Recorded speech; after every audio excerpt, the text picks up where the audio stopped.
Buenas tardes, ¿cómo están ustedes? Nos encontramos hoy para hablar sobre cefalea, parte del grupo, del equipo de cefaleas de FLENI, y queremos compartir con ustedes las preguntas que nos han hecho a lo largo de esta semana. Estamos con la doctora Mariela Grandinetti, neuróloga del equipo dedicada al área de cefaleas, y la doctora Vanessa Nagel, también neuróloga de nuestro equipo.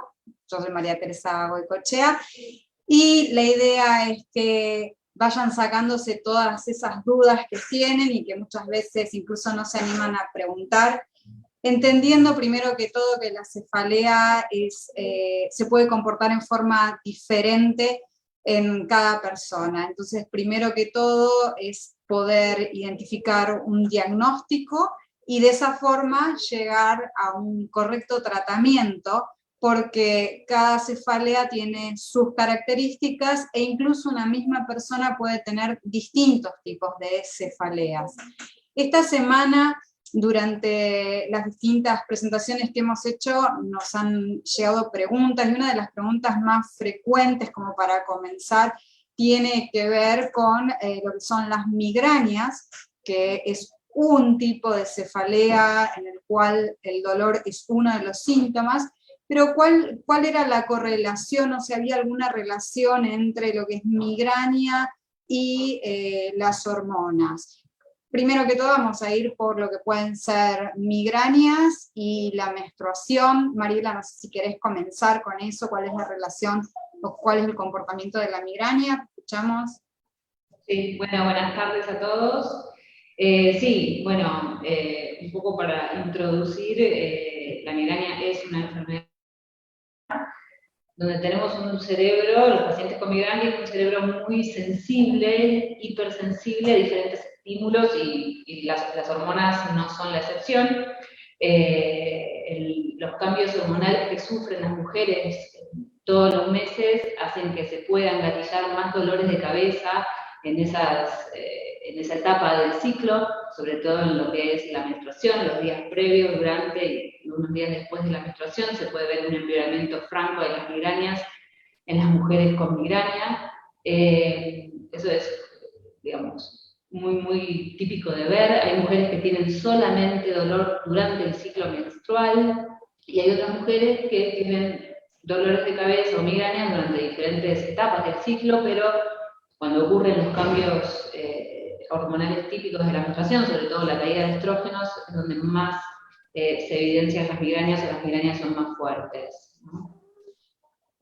Una de las formas de identificarlo, Mariela, habitualmente es, nosotros les pedimos a nuestros pacientes que lleven un registro, un calendario, y a lo largo de los meses podemos identificar si son 2 o 3 días antes, si es que esa mujer es regular en su ciclo menstrual, ¿verdad? Sí, tal cual, el calendario es fundamental en todos los pacientes para el seguimiento, para ver en qué momento del ciclo ocurre el dolor de cabeza, también para ver cómo va evolucionando el tratamiento, si tenemos que dar un tratamiento preventivo esos días perimenstruación, y para ver cómo va evolucionando, si llegamos a estar en un tratamiento preventivo o si lo va a necesitar a futuro, sí.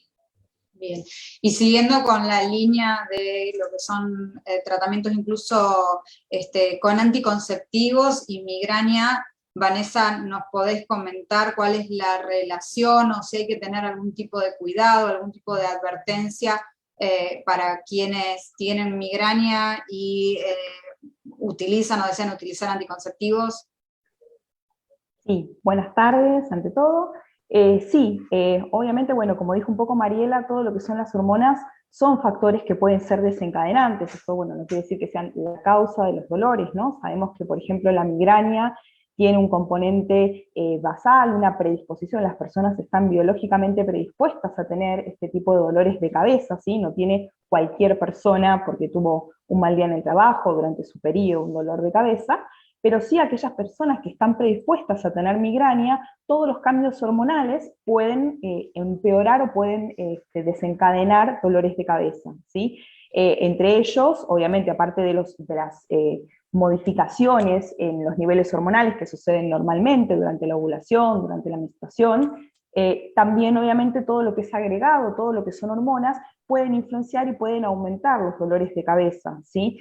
Es importante tener en cuenta que también con las hormonas, en los pacientes que tienen algún tipo particular de migraña, que se llama migraña con aura, en realidad, no solamente que puedan aumentar el dolor, sino también hay que tener en cuenta que a veces el uso de hormonas, estrógenos, progesterona, pueden influenciar o pueden aumentar el riesgo de sufrir algunas cuestiones vasculares. Entonces, eso es importante también consultarlo y comentar cuando uno va a la consulta, ¿sí? Que uno está tomando algún tipo de anticonceptivos, porque a veces uno ya este tipo de medicamentos lo toman como algo normal y a veces uno obvia decir, ¿no? Por más de que uno suela preguntarlo, pero es importante tener en cuenta que los anticonceptivos son fármacos, son medicamentos también, y es importante que todo médico que lo esté tratando sepa para poder aconsejar en su caso en particular si es aconsejable o recomendable utilizarlo o no, y cuáles son los riesgos en cada caso en particular. Perfecto, súper claro. Yo me animaría además también a aclarar qué son las migrañas con aura, con todas estas consignas que ustedes están dando, porque aura es una etapa de las 4 etapas que tiene la migraña, pero muchas veces los pacientes entienden por aura, nos dicen, ¿verdad? En consultorio, tengo auras porque sienten que va a venir porque se sienten distintos. Y en realidad el aura corresponde a lo que es un déficit neurológico, que lo más frecuente es que sea una alteración visual, en la mayoría de los pacientes es con trastornos visuales, que dura a veces entre 30 minutos, como mucho 1 hora. También se puede acompañar con adormecimientos o en una parte del brazo o en la cara, o incluso a tener dificultades para hablar, ¿sí? En general eso pasa antes de que se inicie el cuadro de dolor. O sea, el aura es un déficit, diferente a lo que conocemos como síntomas prodrómicos, que es cuando el paciente que tiene migrañas siente que va a venir el ataque de migraña porque se siente más cansado, con más bostezos. Entonces, la migraña, se estima que un 30% de las personas con migraña tienen migraña con aura, ¿sí? Y es importante identificarlo justamente por lo que estaba nombrando previamente Vanessa, y porque aparte puede haber un riesgo un poquito más alto, un riesgo cerebrovascular un poquito más alto en estas personas que en las que tienen migraña. Mariela, ¿querés comentar algo un poco que es aconsejable en aquellos pacientes que tienen migraña con aura con respecto a tratar de disminuir los riesgos cerebrovasculares? Sí, claro.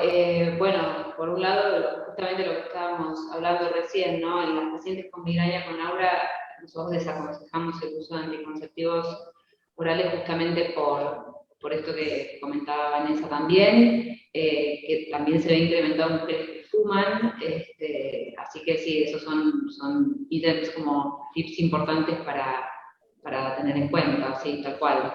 Bien, y también nos preguntan, porque si bien nosotros ahora estamos haciendo hincapié en las mujeres, también hay que hacer saber que la migraña no es exclusiva de las mujeres. O sea, si bien es más frecuente, no es exclusiva. Hay hombres con migrañas y con migrañas severas y migrañas con auras también. Entonces, puede un hombre tener migraña, o incluso puede haber otro tipo de dolor de cabeza, que por eso es importante la consulta, que no son migrañas y que sí son más frecuentes en los hombres, que Vanessa, ahí nos querés comentar dentro de lo que son para nosotros cefaleas primarias las más frecuentes en el hombre, aparte de la migraña.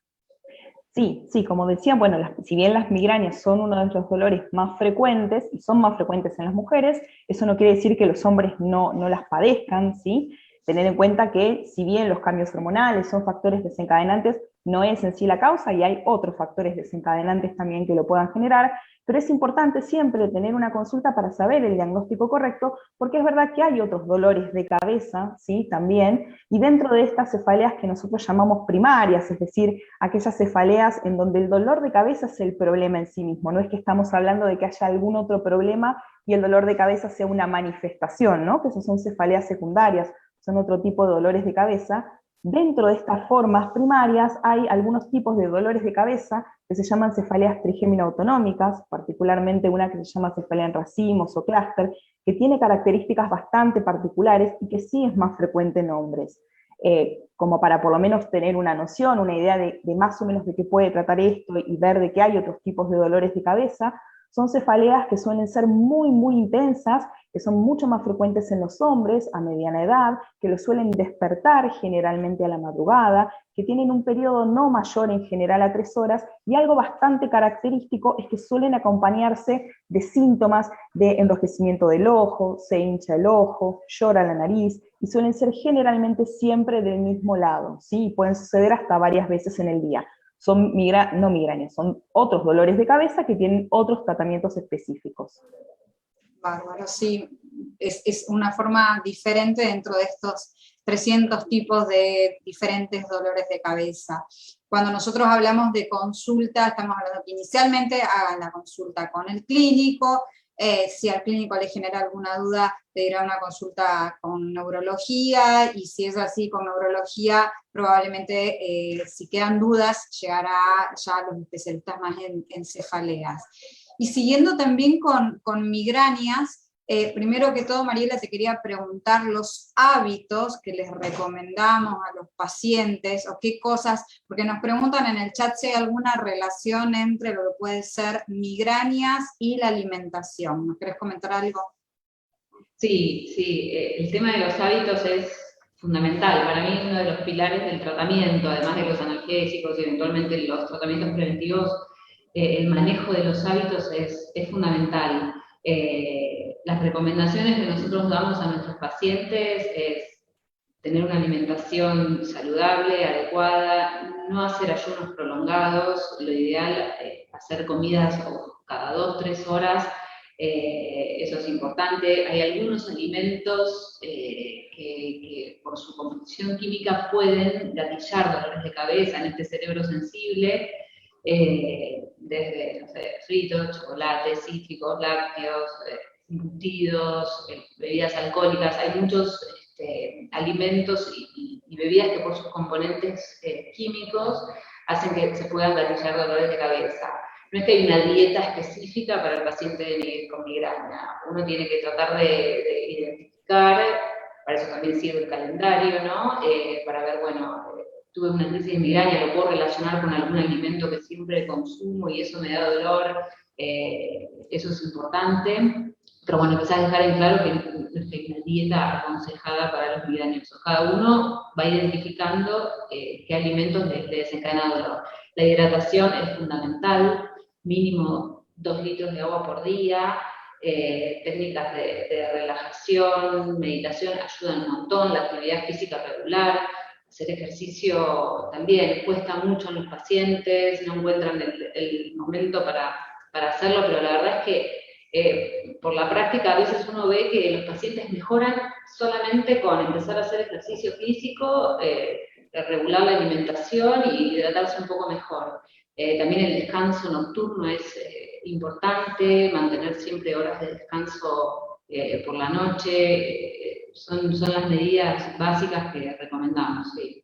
Sí, justamente estaban preguntando por eso, por medidas no farmacológicas o que otras opciones de tratamiento más allá de la medicación. Junto con todas las que nombraste, aprovecho porque ya en breve vamos a poder ofrecer Mindfulness, que es también una herramienta que ayuda en el tratamiento. Entonces, para aquellos también que están interesados en las cuestiones no farmacológicas, todo lo que mencionó Mariela, vinculado a lo que es tratar de sostener cierto equilibrio. ¿Y qué pasa si a pesar de hacer todo esto, igual aparecen crisis? ¿Sí? Nos preguntan de repente si es malo la utilización de la medicación que contiene ergotamina, que está en distintos, la ergotamina es un fármaco que está en distintos comprimidos o en distintos nombres comerciales en la Argentina y que es fácil de acceder. Y Vanessa, vos dirías que hace mal tomar, que es la medicación, lo que hace mal, que nos están preguntando, que si es malo tomar ese tipo de medicación, o qué sugerirías, qué es lo que tienen que controlar. En realidad no es que haya medicación, no es una medicación que sea mala, es una medicación que sirve, que funciona y que a muchos pacientes les funciona muy bien. Lo que pasa es que hay que tener cierto cuidado con las medicaciones en general, ¿sí? Ahora vamos a explayar un poco más del Migral, pero en general cualquier medicación, ¿sí? Es buena, es importante cuando uno tiene un episodio de dolor, la medicación que le indique su médico tomar rápidamente, porque un problema con los dolores de cabeza es que uno a veces espera, y mientras uno más espera para tomar una medicación, suele después ser más complicado, más difícil de poder controlar adecuadamente el episodio de dolor, entonces es importante ver cuál es el tratamiento más adecuado, porque hay muchos tipos de analgésicos diferentes, pero hay que tener en cuenta que también es importante con todas las medicaciones la cantidad, o sea, el momento por un lado en que lo toma y la cantidad que se toma, ¿sí? Hoy sabemos que también existen en los pacientes que tienen migrañas el riesgo de sufrir, si uno toma mucha medicación, lo que se llama cefalea por exceso de medicación. Esto es cuando uno toma mucha cantidad durante muchos meses, llega un momento que tanta medicación puede a lo largo, o sea, generar un efecto un poco contrario, ¿no? Más allá de aliviar el dolor, es de alguna manera una causa que tiende a perpetuar, a empeorar, a aumentar la frecuencia, es decir, a cronificar. Capaz una migraña que inicialmente eran pocos días al mes, cada vez uno va necesitando más, tiene más dolor, necesita más analgésicos y se arma como una bola de nieve, por decir de alguna manera, que obviamente que también tiene algún tratamiento en particular. Específicamente con el Migral, es verdad que uno tiene que tener un poco más de cuidado que con otros tipos de medicamentos por los efectos adversos, ¿sí? Porque todos tienen sus efectos adversos, pero hoy sabemos que por lo menos en nuestro país el Migral es una medicación, bueno, todos estos que tienen ergotamina, es una medicación que es de venta libre, entonces uno tiene que tener en cuenta que hay personas que por lo menos tengan hipertensión que no está controlada o problemas cardiovasculares, no sería lo más aconsejable, ¿sí? Por los riesgos que puede implicar si uno toma justamente, y más que nada, mucha cantidad de esta medicación, aunque no sea tanta, pero bueno, pueden generar arritmias o problemas fundamentalmente dentro de lo que es la parte cardiovascular. Además también, como hablábamos antes de este riesgo de exceso de medicación, es más fácil caer en eso con este tipo de medicamentos que capaz con otros, ¿sí? Tienen como una cuestión más adictiva, por decirlo de alguna manera, que otros, entonces es más fácil poder llegar con estos que con otros medicamentos. En conclusión, no es que sea una mala medicación, simplemente uno tiene que saber si uno lo puede tomar y no tiene ninguna contraindicación para hacerlo, y por el otro lado, en una cantidad moderada, 4, 6 comprimidos por mes, o sea, eso igual lo va a determinar bien el médico, pero para tener una idea que uno no puede estar tomando un Migral todos los días, ni día por medio, ¿sí? Se puede tomar, pero siempre bajo la supervisión del médico y que él sea el que le aconseje en ese caso y cuánto y cómo tomarlo. Sí, justamente preguntaban por la relación entre hipertensión y algunos medicamentos que no se pueden usar. Eso es cierto, siempre y cuando también la hipertensión esté controlada y aparte con la frecuencia de uso, como recién mencionaba Vanessa. Como para darle los parámetros, los medicamentos que contienen ergotamina, lo ideal es no estar usándolo más de 2 días a la semana en forma regular y sostenida, ¿sí? Los analgésicos, que se llaman analgésicos simples, como los conocen como el ibuprofeno, el paracetamol, el diclofenac, tienen un margen de repente un poquito más, que pueden ser semanas de 2 o 3 días, pero tampoco es que se pueden estar utilizando en forma regular y sostenida 15 días al mes. Bueno, están llegando un montón de preguntas, algo que no quiero dejar de pasar, porque hay una mamá, si bien nosotras 3 somos neurólogas, y eso también vale aclarar, nos dedicamos a cefaleas, somos neurólogas, pero también hay clínicos, los neurólogos generales que conocen muy bien el tema, ¿sí? Y acá hay una mamá que ve sufrir a su hija de 10 años, porque también vale aclarar que la migraña también afecta a los niños, ¿sí? Y que nos cuenta que le han hecho una cantidad de estudios y esos estudios han sido normales. No es que hace falta seguir haciendo estudios cuando uno tiene el diagnóstico de migraña en general, con una imagen, un análisis de sangre, y a veces puede ser, si hay alguna duda diagnóstica, un electroencefalograma, se hace al menos una vez, pero después la migraña no se ve en un estudio. Es decir, no hace falta tener una imagen que muestre la migraña, porque, como lo explicaban las doctoras, esto es una enfermedad del cerebro que no tiene una manifestación, no deja una lesión en el cerebro, es una predisposición biológica que se manifiesta con estos ataques. Entonces no es que hay que hacer más y más estudios. Y de la mano de esto preguntan que los medicamentos, bueno, preguntan si hay medicamentos que contienen cafeína que pueden ser útiles para el tratamiento de las crisis. Mariela, ¿querés comentar eso? Sí, sí. Hay fármacos analgésicos que traen combinaciones con cafeína. Muchos pacientes tienen beneficio con ese tipo de fármacos. Lo mismo que decía Vanessa recién, ¿no? No caer en el consumo excesivo de ese tipo de medicamentos. Pero sí, son útiles siempre tomándolos con, digamos, no excediéndose en la cantidad de días en el mes que se los consumen.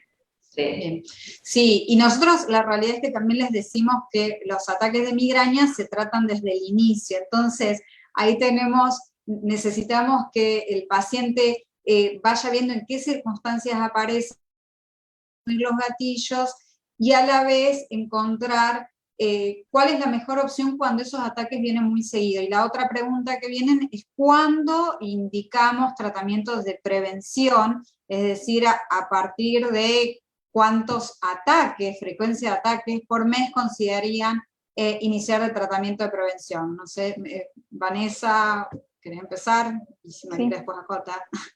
Sí, es un tema. Los preventivos, en realidad el tratamiento para las migrañas, o sea, no todos los pacientes son iguales, cada paciente es un caso en particular, por eso también el tratamiento es como un traje a medida hecho para cada paciente, ¿sí? Por eso es muy importante tener en cuenta muchas cuestiones. Si bien en realidad uno, por ejemplo, puede decir, bueno, un paciente claramente está teniendo dolores de cabeza todos los días, es un paciente que puede comenzar, ¿sí?, algún tratamiento preventivo, porque convengamos que los tratamientos, o el tratamiento para la migraña es, por un lado, cómo tratar el episodio cuando tengo dolor, y por el otro lado, cómo disminuir la frecuencia o la intensidad. Siempre recordando que los pilares generales, como habló Mariela, ¿sí?, en cuanto a los hábitos, son la base fundamental, pero a veces es necesario agregar durante algún tiempo alguna medicación para ayudar. ¿Cuándo comenzar? Depende de cada caso. Lo fundamental que uno ve es cuando esto está afectando fundamentalmente la calidad de vida del paciente, ¿sí? Si uno tiene un paciente que tiene todos los días del mes, probablemente esté afectando la calidad todos los días, 15 días, debamos empezar una medicación, pero también podemos tener pacientes que tengan menos cantidad y que, a pesar de eso, son episodios muy intensos, que no los pueden controlar, que realmente afectan mucho la calidad de vida, o los pacientes, como hablamos antes, auras, que también a veces puede afectar bastante la calidad de vida, y con 2, 3 episodios por mes, o sea, puede llegar digamos, a afectar bastante al paciente. Entonces uno lo va evaluando. De hecho, nosotros desde la práctica tenemos diferentes tipos de escalas que podemos utilizar para ver cuál es el impacto que tiene en cuanto a la calidad de vida, cuánto es la discapacidad que genera estos dolores de cabeza durante los episodios de dolor, y la cantidad de días al mes, como para poder determinar. Pero no es que haya un único punto de valor, sino que depende de cada caso. Perfecto, hay un montón de preguntas. Mariela, preguntan por las contracturas musculares cervicales y el posible origen de la migraña, si pueden desencadenar una migraña, si a veces son síntomas que acompañan a la migraña, pero concretamente es esto, si el dolor cervical puede desencadenar un ataque de migraña. Sí, eso muchos pacientes lo consultan y a veces se confunde, es tensional, es migraña. Obviamente hay que evaluar cada paciente en particular, interrogarlo, ver las características del dolor y demás, ¿no? Pero cabe aclarar que muchos pacientes con migraña empiezan su crisis con una tensión a nivel cervical, ¿no? Y después se disemina al resto de la cabeza el dolor, pero es bastante frecuente de ver eso, el inicio de la crisis de migraña con una tensión a nivel cervical, y no por eso ser una cefalea de tensión, ¿no? Porque después desarrollan los síntomas típicos de migraña, fotofonofobia, náuseas, vómitos y demás. Por eso siempre hay que interrogar al paciente, y algo importante también que nos pasa es que cuando viene el paciente a la consulta, siempre les pedimos que traten de identificar las características del dolor, ¿no? ¿Dónde es el dolor? Si duele toda la cabeza, si duele una mitad, las características del dolor, si es un dolor que aprieta, que sienten más un latido o sienten puntadas, cuánto tiempo dura el dolor, las características, si empeora con el movimiento, si mejora con el movimiento, si molesta la luz, los ruidos, si tiene que ir a acostar. Bueno, las características del dolor son muy importantes y nosotros insistimos mucho en el interrogatorio porque es nuestra gran herramienta diagnóstica. Lo que nos diga el paciente, en base a eso nosotros vamos a hacer un diagnóstico. Entonces, muchas veces insistimos mucho en eso y para nosotros realmente es muy importante. Pero sí, las migrañas muchas veces pueden empezar con una tensión en el cuello y después gatillarse todo el resto de los síntomas típicos. Sí, y con eso también le respondiste, Mariela nos estaba escribiendo, porque sus ataques terminan con vómitos, e incluso con descomposturas. Hay quienes tienen diarrea, ¿sí? Escalofríos, sienten que la presión le baja, ¿sí? Estos son síntomas que acompañan a la migraña, por eso insistimos que no es solo el dolor de cabeza, sino que la migraña se acompaña de otros síntomas que comprometen el estado general de ese paciente. Y cuando hablaba Vanessa de los distintos tratamientos de prevención, nosotros somos conscientes y les explicamos incluso a los pacientes que en la prevención usamos fármacos que también se utilizan en otras especialidades. Entonces probablemente han visto que le han indicado una medicación como amitriptilina, que pertenece a la familia de los antidepresivos, o propanolol, que se utiliza también en cardiología, o topiramato, que también se utiliza en epilepsia, o valproico. Esto no significa que no funcionen porque no han sido diseñados inicialmente para el tratamiento de la migraña. Son fármacos que han mostrado en los distintos trabajos de investigación beneficios en el tratamiento de la migraña.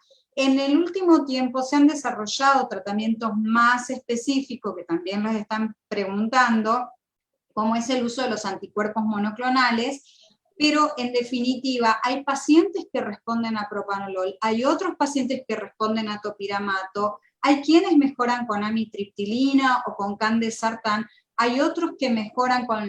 En el caso de migraña crónica, bueno, Mariela, también nos podés comentar algo de la utilización de la toxina botulínica, para qué tipo de migraña, cómo se hace también para que tengan una opción de eso, ¿nos querés comentar?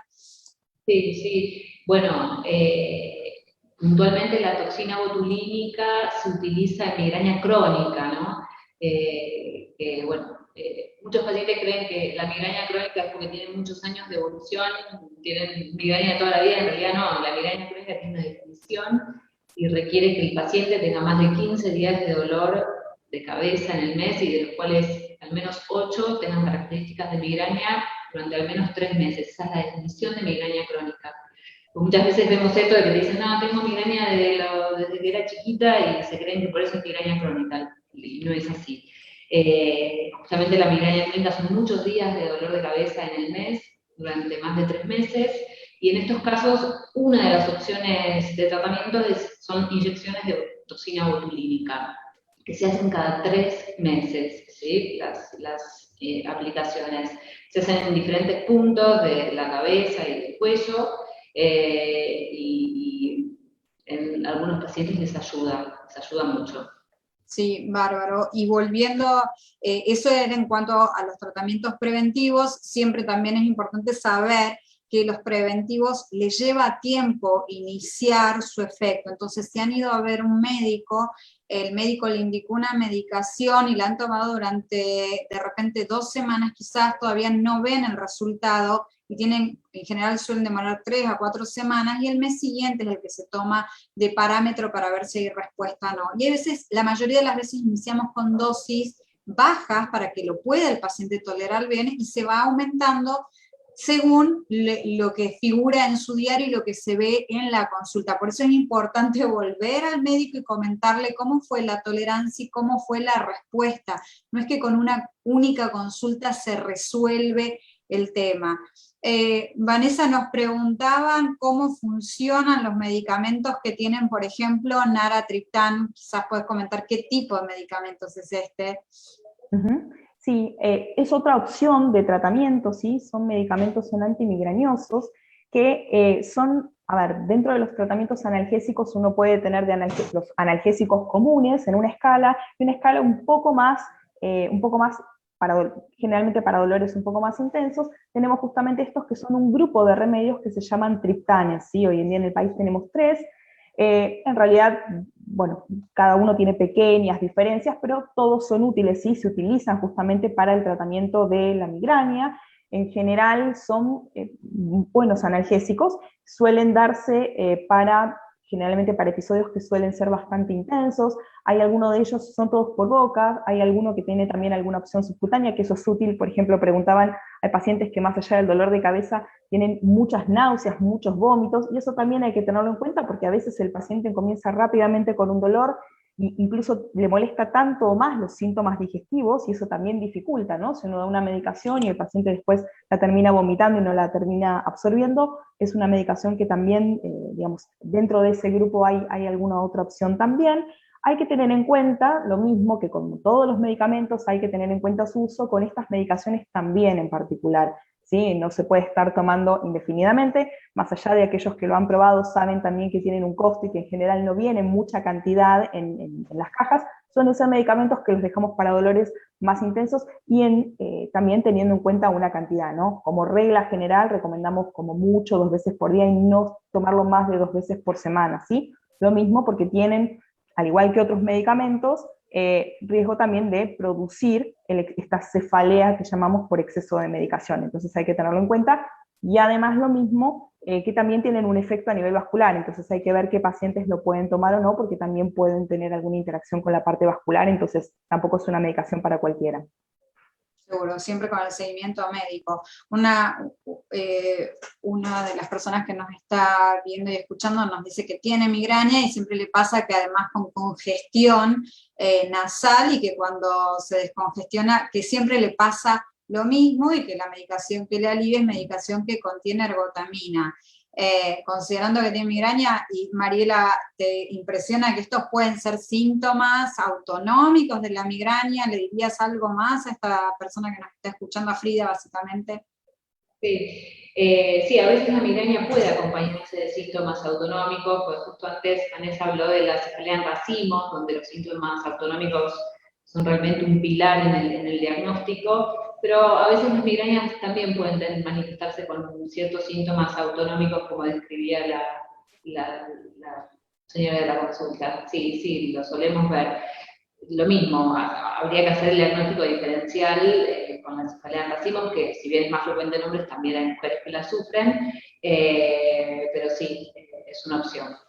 Sí, quizás los síntomas autonómicos para nosotros son esta congestión, como la nariz como resfriada, incluso de un solo lado, los párpados muchas veces se hinchan, o el ojo puede lagrimear de un solo lado, sensación de que esa parte de la cara está caliente. Salimos un segundito de migraña y nos preguntan que tiene la persona que nos escribe tiene una cefalea post-COVID, y que está bajo tratamiento con amitriptilina. No sabemos si le va bien o no, pero que si se sabe algo más. Silvana, ¿querés comentar algo con respecto a esto?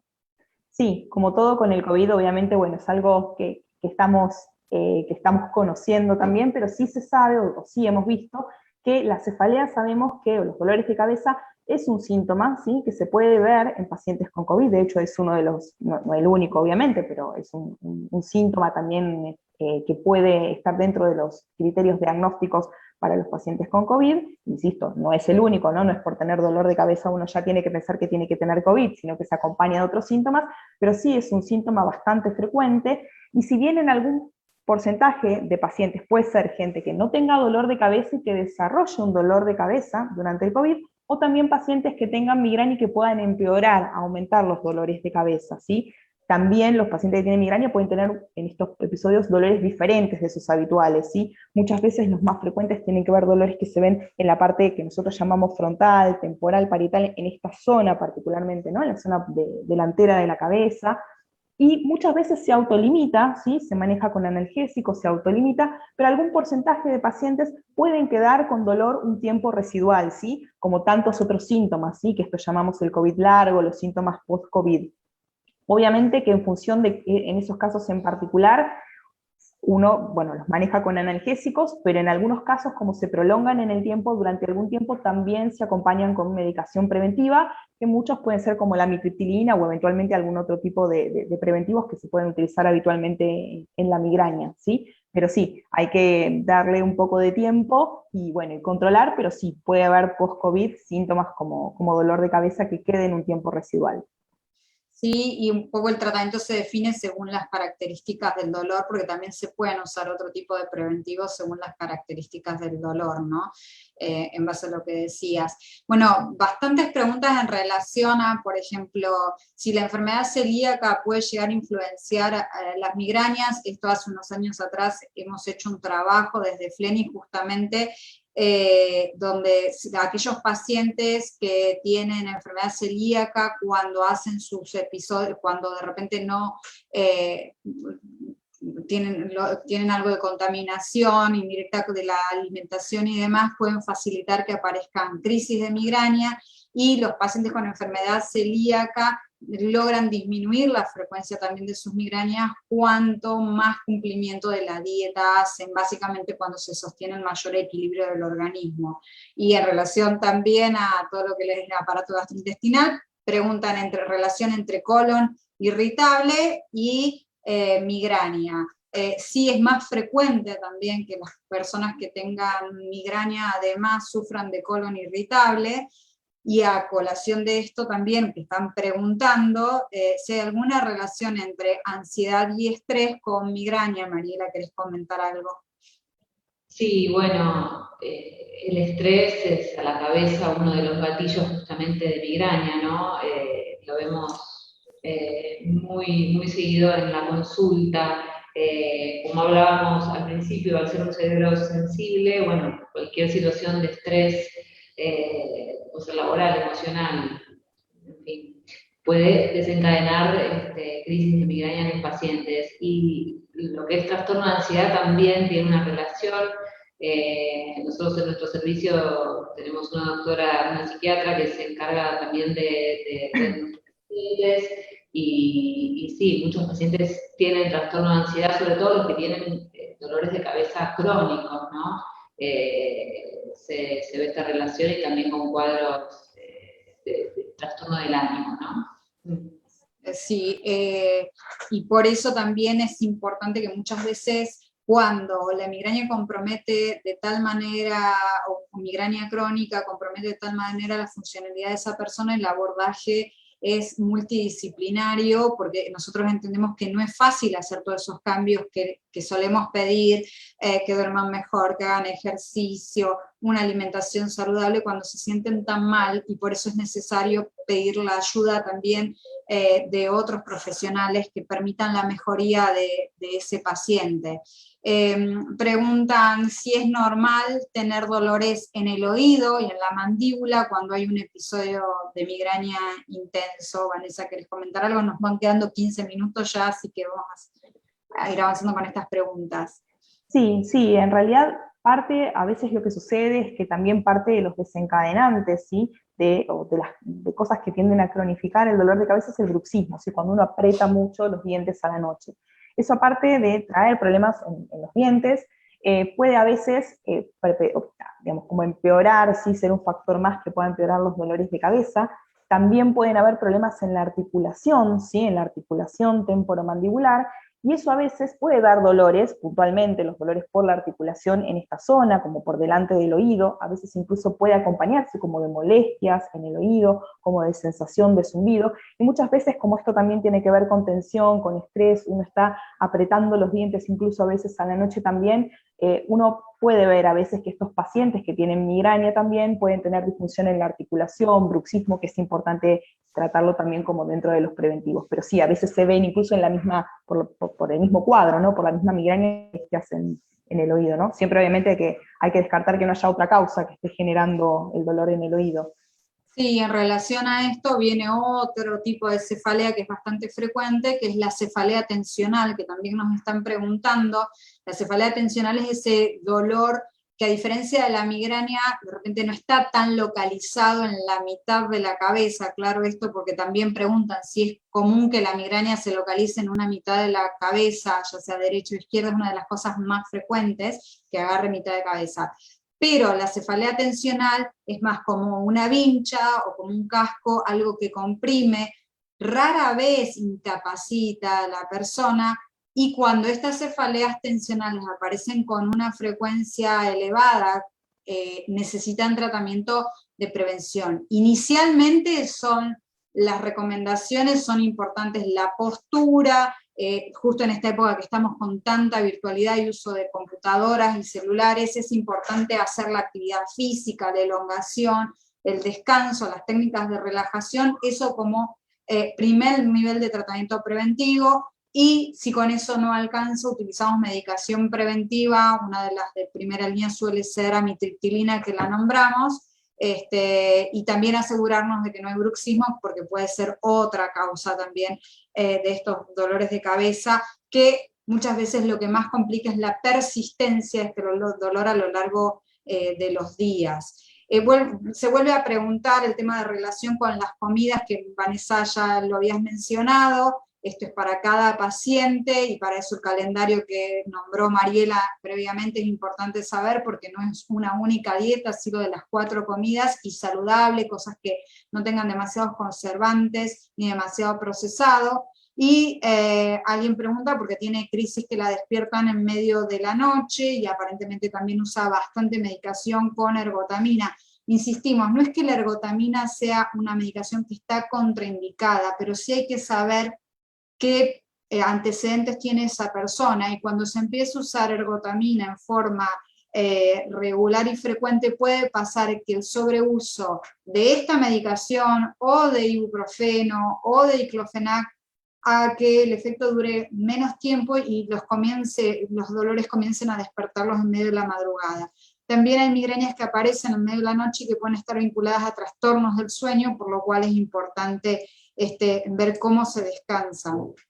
Como verán, y ya creo que para ir finalizando, las cefaleas en realidad pueden ser de múltiples orígenes, y el abordaje, en el caso de tener el diagnóstico correcto, el tratamiento, como se dijo en esta charla, es individualizado, ¿sí? No se toma lo que dijo alguien que no me conoce, que me puede funcionar, sino cada paciente, en base a todos estos antecedentes que han nombrado las doctoras, y en base al diario de cefaleas y a los estudios realizados, se le indica un tratamiento para agudos, si es necesario un tratamiento de preventivo, las novedades que les comentamos de la utilización de medicación inyectable. Sí, preguntaron sobre tratamientos quirúrgicos. En realidad los tratamientos quirúrgicos se utilizan en neuralgias de trigémino, que es otro tipo de dolor que no, cuando no hay respuesta, no tenemos tratamiento quirúrgico para la migraña.